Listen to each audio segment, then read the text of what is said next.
سرور کہوں کہ مالکو مولا کہوں تجھے، سرور کہوں کہ مالکو مولا کہوں تجھے، باغ خلیل کا گلے زیبا کہوں تجھے، سرور کہوں کہ مالکو مولا کہوں تجھے، صبح وطن پہ شام غریبا کو دوں شرف، صبح وطن پہ شام بچے جو آپس میں بات کر رہے ہیں خاموش بچے، نعرہ تکبیر، نعرہ رسالت، محفل غوثیہ، مستقی اعلیٰ حضرت، سلام اعلیٰ حضرت، دارالعلوم غریب نواز، نعرہ تکبیر۔ سرور کہوں کہ مالکو مولا کہوں تجھے، صبح وطن پہ شام غریبا کو دوں شرف، بے کس نواز گے سو والا کہوں تجھے، سرور کہوں کہ مالکو مولا کہوں تجھے۔ بہت بہت شکریہ حضرات، اور بطور خاص یہ شعر سماعت فرما لیں۔ اللہ رے تیرے جسم منور کی تابشیں،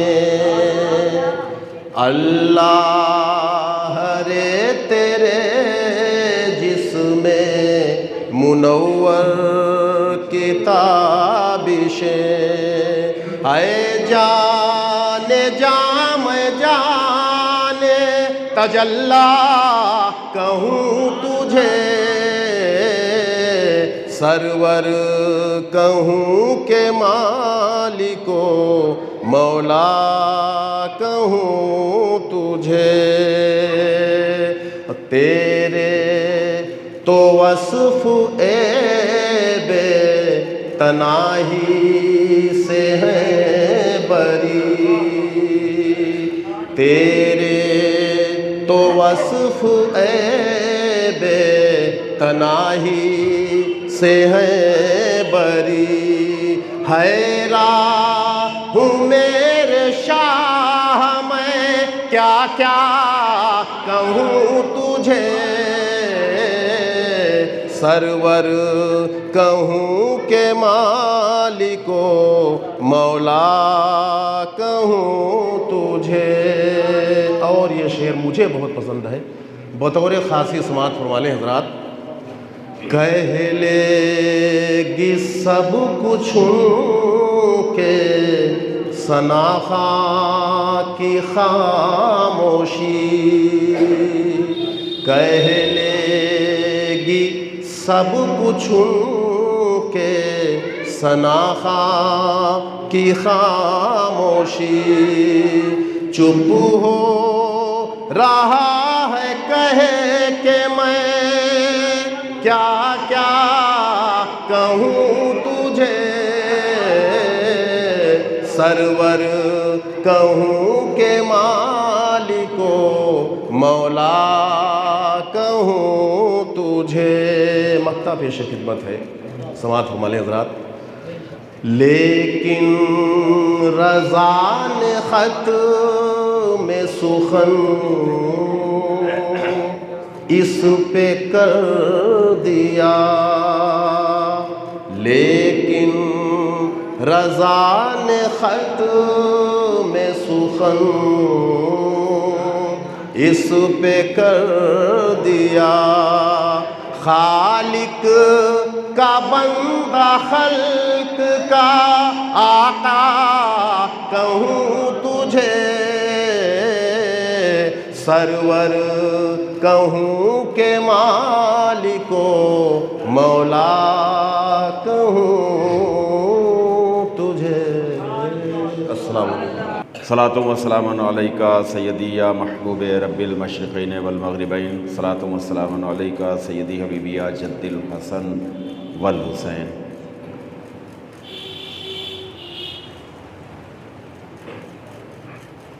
عرش کی عقل دنگ ہے، چرخ میں آسمان ہے، عرش کی عقل دنگ ہے، چرخ میں آسمان ہے، جانے مراد اب کدھر ہائے تیرا مکان ہے، پیش نظر وہ نوبہار سجدے کو دل ہے بے قرار، پیش نظر وہ نوبہار سجدے کو دل ہے بے قرار، روکیے سر کو روکیے ہاں یہی امتحان ہے۔ اور اعلیٰ حضرت فاضل بریلوی رحمۃ اللہ تعالیٰ علیہ کی نعت پاک، اس نعت پاک کا ایک شعر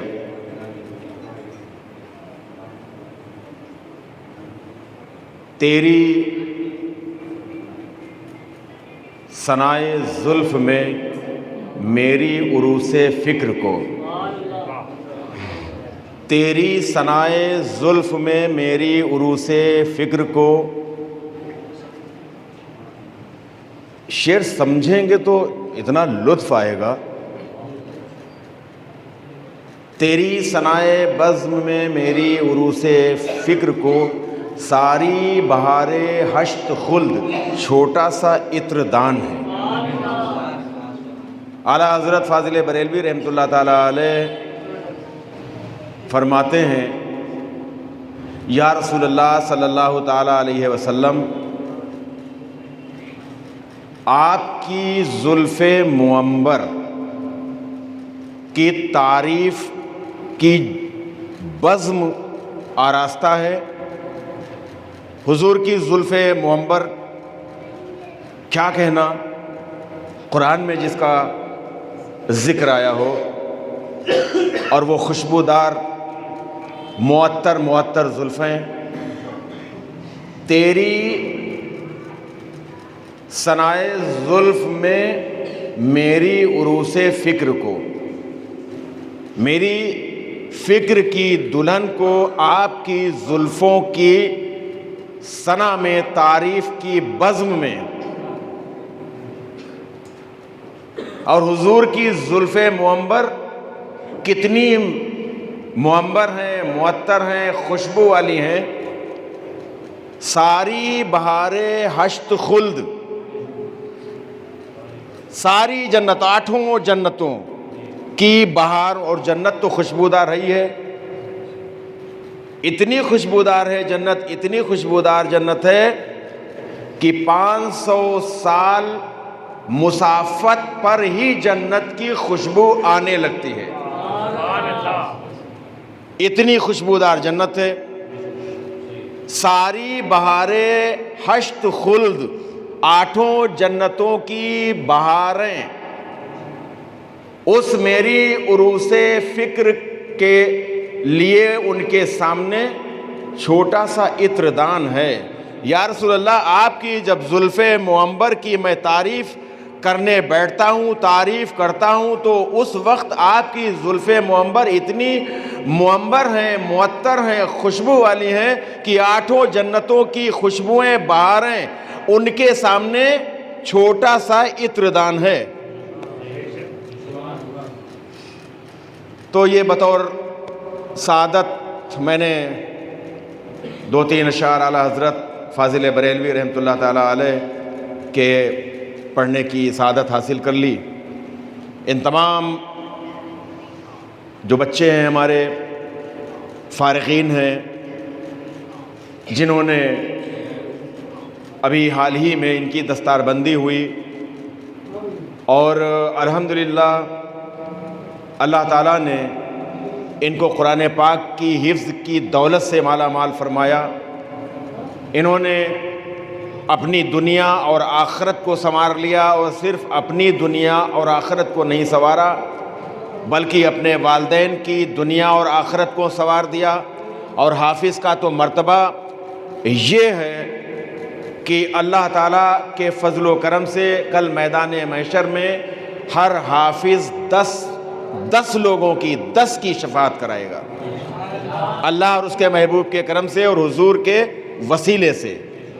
تو یہ مقام اور مرتبہ حفاظ کرام کا ہے۔ اللہ تعالیٰ کی بارگاہ میں دعا ہے کہ آج انہوں نے قرآن عظیم کا حفظ مکمل کیا، دستار بندی ہوئی ان کی پوری زندگی کا ایک ایک لمحہ دین کی خدمت میں گزرے، اور یہ ترقیوں پر ترقی کرتے رہیں۔ ان کی دنیا اور آخرت تو سنور ہی گئی، ان کے وسیلے سے ہماری دنیا اور آخرت بھی سنور جائے۔ استغفر اللہ ربی من کل ذنب واتوب الیہ وما علینا الا البلاغ۔ الحمدللہ رب العالمین والعاقبۃ للمتقین والصلاة والسلام علی من کان نبیا وآدم بین الماء والطین، اما بعد فاعوذ باللہ من الشیطان الرجیم، بسم اللہ الرحمن الرحیم۔ لا تجد قوما یؤمنون باللہ والیوم الآخر یوادون من حاد اللہ ورسولہ، آمنت باللہ صدق اللہ العظیم وصدق رسولہ النبی المتین المبین الکریم الامین، ونحن علی ذلک من الشاہدین والشاکرین والحمد للہ رب العالمین۔ درود پاک کا نذرانہ پیش کریں۔ اللہم صلی علی سیدنا مولانا محمد وبارک وسلم، صلی علیہ الصلاۃ والسلام علیک یا رسول اللہ صلی اللہ تعالیٰ علیہ وسلم۔ مومن ہے وہ جو ان کی عزت پہ مرے دل سے۔ ٹھیک ہو، بہت زیادہ کھلا ہے، آواز سمجھ میں آ رہی ہے آپ لوگوں کے؟ مومن ہے وہ جو ان کی عزت پہ مرے دل سے۔ دیکھیے شعر کتنا پیارا ہے، غور کرنے کا مقام ہے۔ کیا کہا جا رہا ہے؟ مومن ہے وہ جو ان کی عزت پہ مرے دل سے۔ اب جب یہ بات آتی ہے تو بہت سے لوگ یہ سنی حضرات سوچنے لگتے ہیں کہ یہاں پر اس شعر میں اشارہ صرف وہابیوں کی طرف ہی کیا گیا ہے۔ تو پہلے مصرعے میں کوئی اشارہ خاص وہابی کی طرف نہیں منسوب کیا گیا، فرمایا گیا مومن ہے وہ جو ان کی عزت پہ مرے دل سے۔ اگر کوئی اپنے کو سنی کہنے والا بھی نبی پر نہیں مرتا، نبی کی عزت پہ نہیں قربان ہوتا، نبی کو دل و جان سے زیادہ نہیں چاہتا، تو وہ بھی مومن نہیں ہے۔ مومن ہے وہ جو ان کی عزت پہ مرے دل سے، اور تعظیم بھی کرتا ہے نجدی تو مرے دل سے، اور واللہ وہ سن لیں گے فریاد کو پہنچیں گے، ایسا بھی تو ہو کوئی جو آہ کرے دل سے۔ ایک آیت کریمہ میں نے تلاوت کی، اللہ تعالیٰ قرآن پاک میں ارشاد فرماتا ہے لا تجد قوم یؤمن باللہ والیوم الآخر یوادون من حاد اللہ ورسولہ۔ اس آیت کریمہ میں اللہ تعالیٰ نے مومنوں کی ایک صفت بیان کی ہے۔ اللہ تعالیٰ فرماتا ہے تم نہ پاؤ گے ان لوگوں کو جو ایمان لائے اللہ اور اس کے رسول پر کہ وہ دوستی کرے اس سے جو اللہ اور اس کے رسول کا مخالف ہو۔ بہت بڑی بات ہے یہ، قرآن پاک میں اللہ تعالیٰ ارشاد فرما رہا ہے کہ وہ لوگ جو اللہ اس کے رسول پر ایمان لائے ہیں ان کی یہ شان نہیں کہ وہ اللہ اور اس کے رسول کے مخالفین سے دوستی کرے۔ اب وہ مخالفین سے دوستی کرنے والے ضروری نہیں دوست، اللہ تعالیٰ تو یہ ارشاد فرما رہا ہے چاہے وہ اس کا باپ ہی کیوں نہ ہو، جو اللہ اور اس کے رسول کا مخالف ہے چاہے وہ ہمارا سگا باپ ہی کیوں نہ ہو، اگر ہمارے دل میں ذرا بھی ایمان ہے تو ہم اس سے محبت یا دوستی ہرگز نہیں کر سکتے۔ یہ اللہ تعالیٰ فرمایا لا تجدوا قوما یؤمنون باللہ والیوم الآخر یوادون من حاد اللہ ورسولہ، یعنی تم نہ پاؤ گے ان لوگوں کو جو ایمان لائے اللہ اور اس کے رسول پر کہ وہ دوستی کرے ان سے جو اللہ اور اس کے رسول کے مخالف ہے۔ تو رب تعالیٰ فرماتا ہے چاہے وہ مخالفین میں ان کے باپ ہوں، چاہے ان کی اولادیں ہوں، چاہے ان کے رشتہ دار گھر والے کوئی بھی ہوں، تو اللہ تعالیٰ ایک یہ نظریہ دے رہا ہے کہ اے میرے بندو، اگر تم اپنے کو مومن کہتے ہو اور تم مجھ پر اور میرے رسول پر ایمان لائے ہو تو اپنی شان یہ بنا لو جو میرا اور میرے محبوب کا دشمن ہو اس سے کوئی تعلق نہ رکھو، اس سے کوئی رشتہ نہ رکھو۔ اللہ کے رسول فرماتے ہیں من وقر صاحب بدعۃ فقد اعان علی ہدم الاسلام، جس نے کسی بد مذہب کی، یعنی کسی ایسے مذہب والے کی جس کے نزدیک مذہب اسلام جھوٹا ہے معاذ اللہ، تو جس نے کسی بد مذہب کی تعظیم و توقیر کی تو اس نے دین کو ڈھانے پر اس کی مدد کی۔ اللہ اکبر۔ ہم دیکھتے ہیں، ہم اپنے کو مومن کہنے والے مصطفیٰ کریم صلی اللہ تعالیٰ علیہ وسلم پر دل و جان سے قربان ہونے والے کیا دیکھتے ہیں جو دشمنان خدا و رسول ہیں ان سے تعلقات رکھتے ہیں، اور ایک ہوتا ہے تعلقات ظاہری صرف دکھاوے کے طور پر، اگر وہ تعلقات رکھا جائے تو کہیں تک درست ٹھہرے گا، لیکن ایک ہوتا ہے دل کا لگاؤ، تو دل کے لگاؤ کے ساتھ جو کوئی اللہ اس کے رسول کے مخالفین سے دوستی رکھتا ہے تو وہ مومن نہیں ہو سکتا ہے۔ اللہ کے رسول صلی اللہ تعالیٰ علیہ وسلم ایک حدیث میں ارشاد فرماتے ہیں لا یؤمن احدکم حتی اکون احب الیکم من والدہ ووالدہ والناس اجمعین، تم میں سے کوئی بھی شخص اس وقت تک کامل مومن نہیں جب تک کہ اس کے نزدیک اس کے ماں باپ، اس کے بھائی بہن، اس کے گھر والوں سے زیادہ میں اسے پیارا نہ ہو جاؤں۔ سبحان اللہ۔ تو اس پیارا ہو جانے کا مطلب کیا ہے؟ اب اگر صرف اس کا مطلب یہ لیا جائے کہ ہم دل سے صرف اپنے مصطفیٰ کریم صلی اللہ تعالیٰ علیہ وسلم کو سب سے پیارا مانیں لیکن عمل میں جب دیکھا جائے تو ہم نہ ٹھہرے تو یہ غلط ہے۔ میں نے دیکھا ہے بہت سے لوگ دعویٰ کرتے ہیں، کسی سے بھی پوچھا جائے کہ تم اپنے والدین کو زیادہ پیار کرتے ہو یا رسول اللہ کو، تم اپنے اولاد کو زیادہ پیار کرتے ہو یا رسول اللہ کو، تم اپنے گھر والوں سے زیادہ پیار کرتے ہو یا رسول اللہ سے، تم اپنی ذات سے زیادہ پیار کرتے ہو یا محمد رسول اللہ صلی اللہ تعالیٰ علیہ وسلم کی ذات سے، تو ہر کوئی یہی جواب دے گا کہ اللہ کے پیارے محبوب صلی اللہ تعالیٰ علیہ وسلم سے ہم زیادہ محبت رکھتے ہیں۔ لیکن برادران اسلام، محبت کی بہت سی شرائطیں ہوتی ہیں، ان تمام چیزوں کو دیکھنا چاہیے۔ اگر ہمارے دل میں اللہ کے محبوب کی محبت، والدین کی محبت سے زیادہ ہے، اولاد کی محبت سے زیادہ ہے، تو اگر ہماری اولاد، ہمارا بچہ کسی ایسی چیز کی فرمائش کر رہا ہے جو اللہ کے رسول نے منع کیا ہے، جو اللہ کے رسول نے منع کیا ہے، اور تمہارا بیٹا اس کام کے لیے کہہ رہا ہے، تو اگر تمہارے دل میں اللہ کے رسول کی زیادہ محبت ہے تو تم اسے ہرگز اجازت نہ دو۔ میں نے دیکھا ہے بہت سے ایسے والدین ہیں کہتے ہیں کہ ہم نے تو اپنے بیٹے کی محبت میں یہ کام کر دیا۔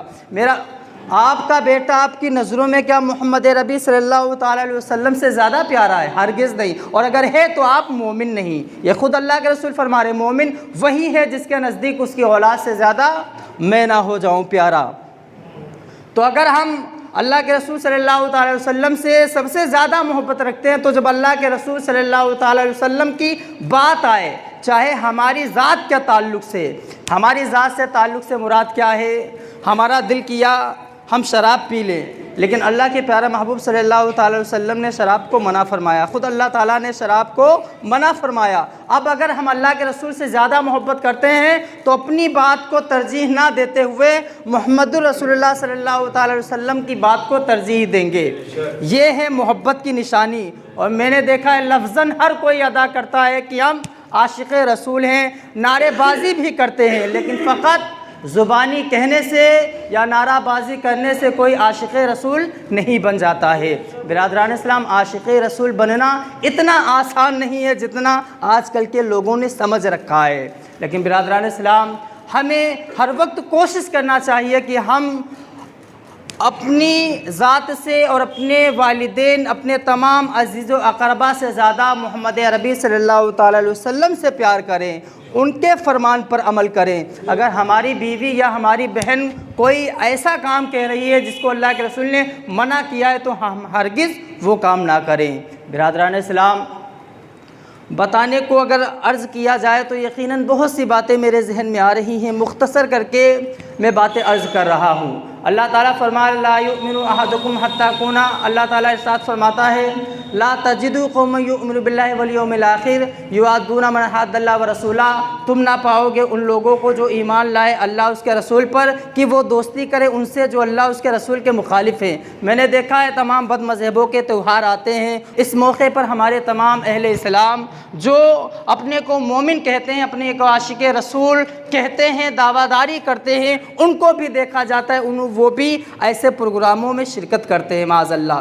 برادران اسلام، بد مذہبوں کے پروگرام میں حاضر ہونا اس نیت سے کہ یہ غلط ہے، یہ جان کر حاضر ہونا حرام ہے، اور اگر اسے صحیح مان کر تعظیماً آپ شرکت کرتے ہیں تو یہ کفر ہے، آپ کافر ہو جائیں گے۔ اللہ اکبر۔ برادران اسلام، دیکھیے میں نے بارہا بھی بتایا، سنگت صحبت اچھوں کی اختیار کرے، ایمان والوں کی صحبت اختیار کرے۔ اللہ کے رسول فرماتے ہیں انسان دوست اپنے دوست کے دین پر ہوتا ہے، یہ اللہ کے رسول فرماتے ہیں کہ دوست اپنے دوست کے دین پر ہوتا ہے، اسے چاہیے وہ دیکھے اس کا دوست کیسا ہے، ورنہ نوح علیہ السلام کا بیٹا کافروں کے ساتھ رہ کر کافر ہو گیا، اس کے بارے میں قرآن پاک میں ذکر ہے۔ تو برادران اسلام، ہمیں چاہیے ہم ایسوں کا ساتھ اختیار کریں جو ایمان والے ہوں، جن کا چلنا پھرنا اچھا ہو، جن کا بول چال اچھا ہو، جو اللہ اس کے رسول سے لگاؤ رکھنے والے ہو، ان سے ہم دلی تعلقات کریں، کیونکہ میں نے خود پڑھا ہے اللہ کے پیارے محبوب صلی اللہ تعالی علیہ وسلم ارشاد فرماتے ہیں کل میدان محشر میں ایک بندے کو حکم دیا جائے گا اسے جہنم میں داخل کر دو، وہ بندہ جب جہنم کی جانب جا رہا ہوگا تو کیا دیکھے گا؟ تمام جنتی صف بنائے کھڑے ہوئے ہوں گے، تو وہ ایک جنتی کا دامن پکڑ کے مچل جائے گا اور عرض کرے گا کہ میں دنیا میں آپ کا رفیق تھا اور مجھے چند لمحوں کے لیے آپ کی صحبت میسر ہوئی تھی، تھوڑی دیر کے لیے مجھے آپ کا ساتھ ملا تھا، اور میں اسی رفاقت کی بدولت آپ سے شفاعت کا عریضہ پیش کر رہا ہوں، آپ اللہ تعالیٰ کی بارگاہ میں میرے حوالے سے عرض کیجیے۔ اللہ کے رسول فرماتے پھر وہ جنتی بندہ اللہ تعالیٰ کی بارگاہ میں عرض کرے گا میرے مولا تو نے مجھے بخش دیا ہے، اور دنیا میں یہ میرا رفیق تھا، میرا یہ دوست تھا، اسے بھی بخش دے۔ اللہ کے رسول فرماتے ہیں اس کے دوست کی دعا سے اسے بھی بخش دیا جائے گا، سبحان اللہ۔ تو برادران اسلام، ہمیشہ ہم یہ کوشش کریں کہ ہم اچھوں کے ساتھ رہیں، جن کے ساتھ رہنے سے ہمارے ایمان میں اور پختگی آئے، اور یہ نہیں کہ ہم ایسوں کی سنگت، ایسوں کا ساتھ اختیار کریں کہ ہمارا خود دین تباہ و برباد ہو جائے۔ اللہ کے رسول فرماتے ہیں قیامت کے قریب وہ زمانہ آئے گا، لوگ صبح اگر مومن ہوں گے تو شام تک کافر ہو جائیں گے، شام کو اگر مومن ہوں گے صبح تک کافر ہو جائیں گے۔ تو اس کا مطلب کیا ہے؟ کوئی بت خانوں میں جا کر وہاں بتوں کی پرستش نہیں کرے گا، ضروری نہیں کہ وہاں جا کر کوئی پوجا کرے یا کسی کو اپنا معبود مان لے یا اللہ کے سوا کسی اور کو شریک ٹھہرا لے، ضروری نہیں۔ اب دور حاضر میں دیکھیے بہت سے ایسے افعال ہو رہے ہیں جو نا علمی کی وجہ سے ہو رہے ہیں، اور ان کے ہونے سے ایمان والا ایمان سے خارج ہوتا جا رہا ہے اور اسے خبر بھی نہیں ہو رہی ہے۔ برادران اسلام، ہمیں چاہیے ہم علم حاصل کریں، کیونکہ علم ایک روشنی ہے، بغیر علم کے اگر ہم چاہیں کہ ہم منزل مقصود تک پہنچ جائیں ہرگز نہیں پہنچ سکتے۔ آج کی بزم یہ سیدنا غوث پاک رضی اللہ تعالیٰ عنہ کے نام سے سجائی گئی ہے، اور سیدنا غوث پاک رضی اللہ تعالیٰ عنہ کی وہ شان ہے کہ آپ پیدائشی ولی ہیں، سبحان اللہ۔ آپ کی ولایت سے پہلے آپ کے والد گرامی کے خواب میں آقا دو عالم صلی اللہ تعالی علیہ وسلم تشریف لا رہے ہیں، حضرت علی تشریف لا رہے ہیں اور مبارکباد دے رہے ہیں، اور غوث پاک رضی اللہ تعالیٰ عنہ کی عظمتیں آپ نے بارہا سنی ہیں، آپ پیدائشی ولی ہیں، لیکن اس کے باوجود آپ کتابوں کا مطالعہ کریں، سیدنا غوث پاک رضی اللہ تعالیٰ عنہ نے تقریباً 17-18 سال تک علم دین حاصل کیا ہے، جبکہ آپ پیدائشی ولی ہیں۔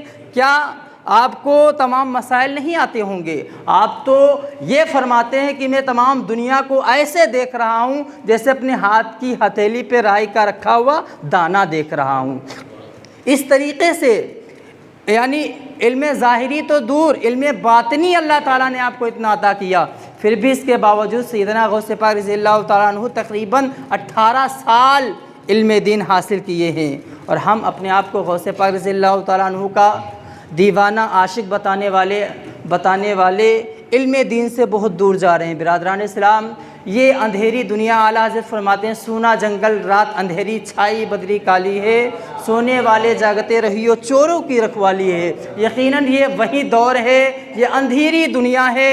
اس دنیا کو اگر ہمیں پار لگانا ہے تو ہمارے پاس علم کی روشنی ہونا بہت ضروری ہے۔ اور میں یہ عرض کروں گا کہ اگر ہم نے کسی وجہ سے علم دین نہیں سیکھا، ہم تو اپنی زندگی پہ پچھتاوا کر رہے ہیں، لیکن کم سے کم اپنے بچوں کا ہم مستقبل سنوار دیں۔ میں نے دیکھا ہے نہ ہمیں اپنے پر کوئی فکر ہوتی ہے کہ ہم علم دین سے کورے ہیں، ہم جاہل رہ گئے تو لاؤ ہم اپنے بچوں کو ہی علم دین سکھا لیں۔ ہم اگر چاہتے بھی ہیں، میں نے بارہا یہ بات عرض کی ہے، پھر عرض کر رہا ہوں، ہم کوشش اگر کرتے بھی ہیں تو اپنے بچوں کا مستقبل بنانے کی تو صرف ان کا اسی دنیا کا فیوچر دیکھتے ہیں اور یہ کوشش کرتے ہیں ہمارا بیٹا ڈاکٹر، وکیل، انجینئر بن جائے۔ برادران اسلام، سب سے ضروری جو علم ہے وہ علم دین ہے۔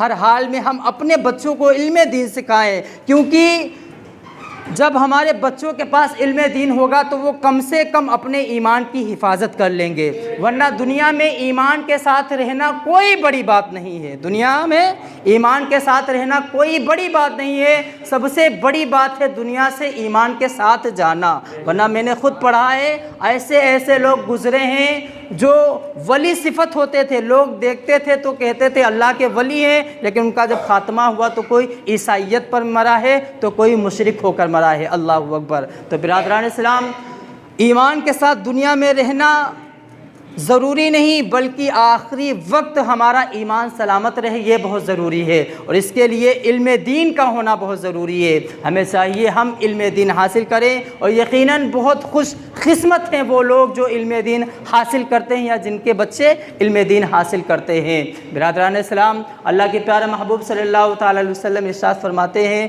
کل میدان محشر میں ایک بندے کو لایا جائے گا، اس کے اعمال کو وزن کیا جائے گا، اس کے گناہ بہت کثیر ہوں گے، اللہ تعالیٰ حکم فرما دے گا اسے جہنم میں لے جاؤ۔ فرشتے جب لے کر جا رہے ہوں گے، رب تعالیٰ فرمائے گا اے فرشتوں ٹھہر جاؤ، فرشتوں ٹھہر جاؤ۔ فرشتے عرض کریں گے مولا تیرے ہی تو حکم سے ہم لے کر جا رہے تھے، تو نے ٹھہرا کیوں دیا؟ تو رب فرمائے گا اے فرشتوں تمہیں کیا خبر ہے کہ دنیا میں اس کا بچہ جس کو یہ دنیا میں چھوڑ کر آیا تھا وہ آج مدرسے میں گیا ہے اور وہ پڑھ رہا ہے بسم اللہ الرحمن الرحیم۔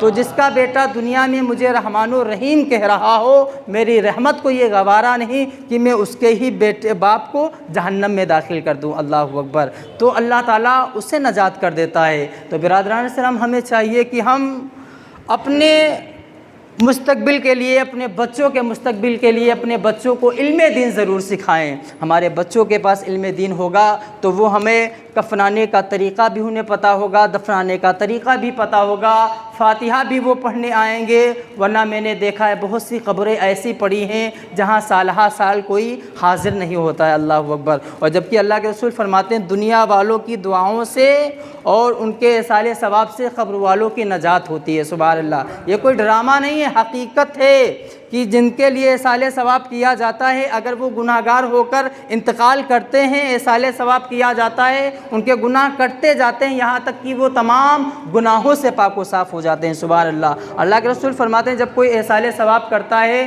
تو وہ اصال ثواب حضرت جبریل امین ایک تشتری میں لے کر، فرشتے تشتری میں لے کر حاضر ہوتے ہیں اور مردے سے کہتے ہیں کہ، اور اللہ کے رسول فرماتے ہیں جب فرشتہ پہنچتا ہے تو تمام مردے کھڑے ہو کر دوڑنے لگتے ہیں کہ دیکھیں یہ کس کے لیے اصال ثواب لے کر آ رہے ہیں۔ تو فرشتہ کہتا ہے فلاں بن فلاں کون ہے، اور تیرے فلاں رشتہ دار نے یہ تجھے اصال ثواب کیا ہے۔ سبحان اللہ۔ تو برادران اسلام، کم سے کم ہم اپنے بچوں کو اس قابل بنا کر جائیں کہ اگر ہمارا انتقال ہو جائے تو ہمارے بچوں کی دعاؤں کے ذریعے ہی اللہ تعالیٰ ہماری بخشش و مغفرت فرما دے۔ اللہ تعالیٰ کی بارگاہ میں دعا ہے اللہ تعالیٰ ہم سبوں کو رشد و ہدایت عطا فرمائے، ہم سبوں کو اہدنا الصراط المستقیم پر چلنے کی توفیق عطا فرمائے۔ استغفر اللہ ربی من کل ذنب واتوب الیہ وما علینا الا البلاغ۔ والسلام علیکم۔